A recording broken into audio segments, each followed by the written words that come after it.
The silence inside the hideout was too thick to be normal. Ava could feel it pressing against her chest as she stepped out of the bathroom, towel in hand. Chioma was in the kitchen, humming to herself, stirring a pot of ogbono. Then the glass shattered. The back door flew open with a bang. A masked man stormed in with a pistol, followed by two more. Ava barely had time to grab Chioma and duck behind the couch. On the floor, one of them barked. Now! Ava's heart pounded. She didn't recognize them, not from Adrian's inner circle, not even from Raven's crew. These weren't men sent to threaten. These were men sent to finish. Chioma tried to move, a mistake.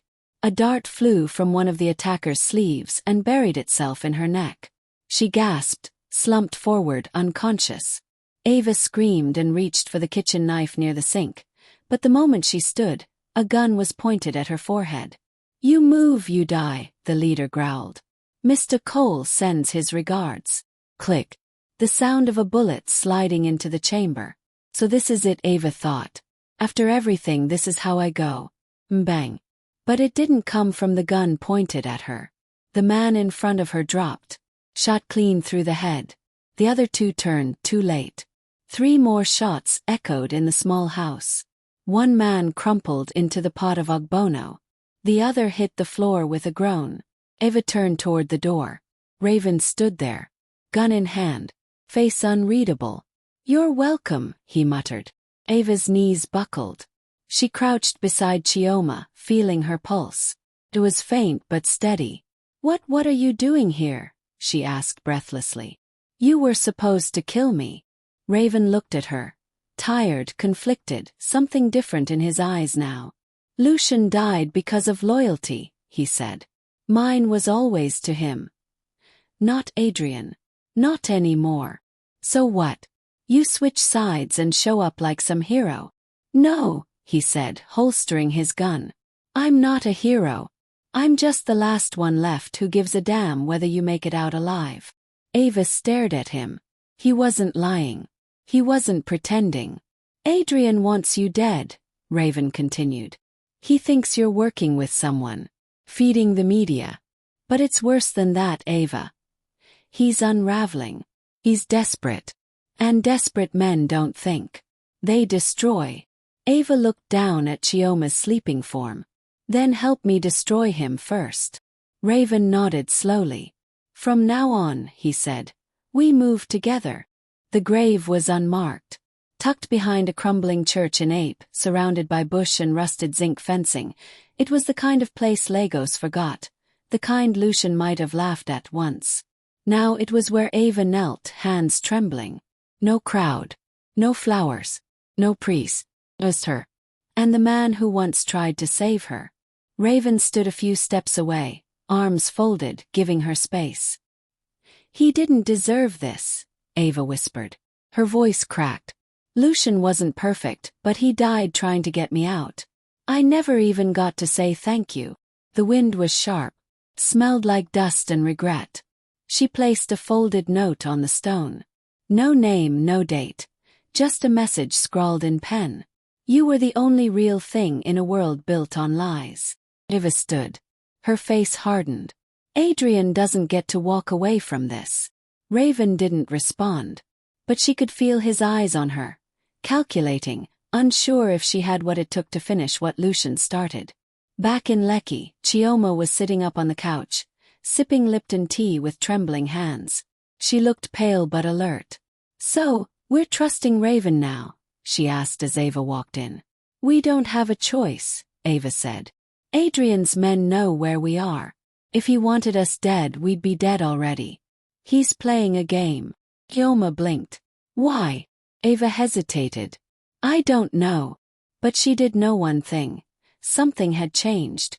That night, Ava scrolled through her burner phone, eyes glued to a recent photo of Adrian at a business gala. She zoomed in. His skin looked pale under the makeup. He was thinner. And was that a limp? She went back to an old video from 6 months ago. Confident. Broad shoulders. Healthy. But now he looked like a man whose time was ticking. Ava clicked through more photos, checking timestamps. In every one, his eyes were duller. In one clip, he coughed into a handkerchief, and quickly stuffed it into his jacket like a secret. Her fingers paused on the screen. What's wrong with you, Adrian? Was he unraveling because of her? Or was something else eating him alive? The next morning Raven brought news. His inner circle is quiet. No social events. No interviews. Even his PA says he's been canceling board meetings. Ava's gaze didn't leave her coffee. He's sick. Raven raised a brow. You sure? Not completely. But I will be. Later, alone in the bathroom, Ava stared at her reflection. She touched her lips. She thought about the man who once kissed her like he owned the world. Now she saw a man running from it. And she was going to find out why. The call came at 3 a.m. Ava answered on the third ring, voice calm. Hello, Adrian. There was silence on the other end. Then his smooth voice poured through. Slow, deliberate, too composed. Did you enjoy your little vacation, darling? It wasn't a vacation. It was survival. Chuckle. Cold. Come home. Ava didn't reply. You left something behind, Adrian added. You. She hung up. By morning, she stood in front of his estate gates. Banana Island, towering, guarded, silent. Raven sat in the car parked 2 streets away, eyes scanning through binoculars. You sure about this? Ava nodded. He won't kill me. Not yet. You're walking into a lion's mouth. No. I'm walking into his mind. She stepped out. The gates opened before she even knocked. Adrian stood at the top of the stairs like a phantom from another life. His suit was sharp, but his shoulders narrower. His steps down the stairs. Slower. But his eyes, still the same. Possessive. Dangerous. You look thinner, Ava said as he reached her. You look beautiful, he countered. He reached out and tucked a strand of hair behind her ear. The touch sent a chill down her spine, not from attraction, from memory. I missed you, he said. You missed control. He smiled. Same thing. Over the next few days, Ava slipped into the role. The fiancé returned, forgiven. She dined at his side, kissed him when required, laughed on cue. But behind every kiss, her eyes searched. His hands trembled slightly when he signed documents. He excused himself to the bathroom often. She once found a bloody handkerchief in the drawer of his study, hidden beneath painkillers. You're rotting, she whispered one night, watching him sleep. And yet, he still wanted her, needed her, possessed her like a dying man clinging to the last thing that ever made him feel alive. One night, on the penthouse balcony, Adrian handed her a glass of champagne. Lagos lights sparkled beneath them. Do you believe in second chances? He asked. Do you? He looked away. His hands were shaking again. I'm trying. She sipped slowly. Try harder.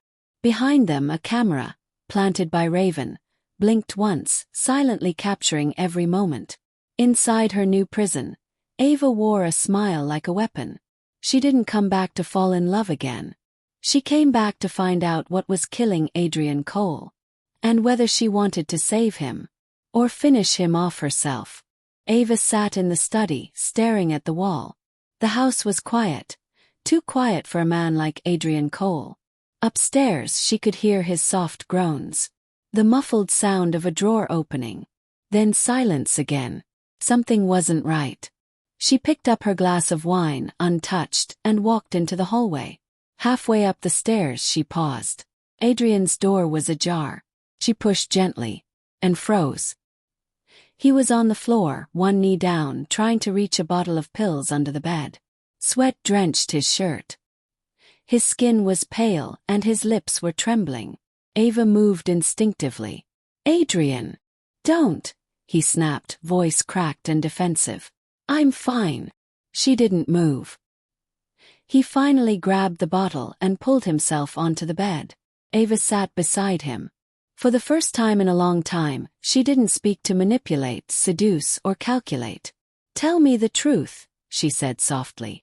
What's happening to you? Adrian chuckled bitterly. You really want to know? Yes. He leaned back, chest rising and falling unevenly. Acute lymphoblastic leukemia. Diagnosed 6 months ago. Ava's heart twisted. You're dying. I'm fighting. He looked at her, eyes darker than she'd ever seen them. You think I want power? Control? No, Ava. I want time. And I'm running out. That's why you brought me back. You were the only thing I ever touched that didn't rot in my hands. She shook her head, hurt twisting through her like glass. You tried to kill me. Because I was scared. Of what you knew. Of what I'd lose. Of being alone. Ava stood. You don't get to die a tragic hero, Adrian. Not after everything. Then let me die with you beside me, he said, voice low. Not because you forgive me. But because you're the only one who ever made me feel alive. She turned, trying to steel herself. You didn't bring me back because you loved me, she whispered. You brought me back to bury the truth. But now I see it, you're already buried. That night, she sat outside under the stars, Chioma asleep on the guest bed, and Raven silent on the line. He's dying, Ava finally said. Raven didn't respond for a long time. So what now? Mercy, or vengeance? She looked up at the Lagos skyline, lights flickering like dying stars. Maybe both. The rooftop was dressed in gold. Candles flickered along the edges. Soft jazz spilled from hidden speakers. And in the center of it all stood Adrian Cole. Suited, smiling, broken. Ava arrived in a black gown, her eyes unreadable. She looked like the woman he once loved, and nothing like her at all. You look stunning, he said as she approached. You look alive, she replied, pausing just enough to make the words sting. He gestured to the table, a private dinner for two, the skyline glittering behind them. This was supposed to be our proposal night, Adrian said, pouring the wine. Back then. Before the stabbing, before the lies. Ava picked up her glass, swirling the red liquid. Before the monster revealed himself. You always saw the monster, he murmured, sitting opposite her. You just thought you could tame it. She didn't deny it. They toasted. The glasses clinked, delicate and final. So, is this your peace offering? She asked. One last meal before you disappear. Not quite, Adrian replied, coughing gently into his napkin. I wanted you to see me. Like this. Not as the man who hunted you. But the one who once dreamed of building a life with you. Ava's eyes softened for a second. And what life would that have been? A gilded cage. A penthouse prison. A legacy, he said simply. The wind shifted. Somewhere in the distance, thunder growled. Why me? She asked quietly. Why not Amira? Or the others? Adrian's voice cracked. Because you were the only one who didn't fear me. Until you did. A silence hung between them. Then Ava stood.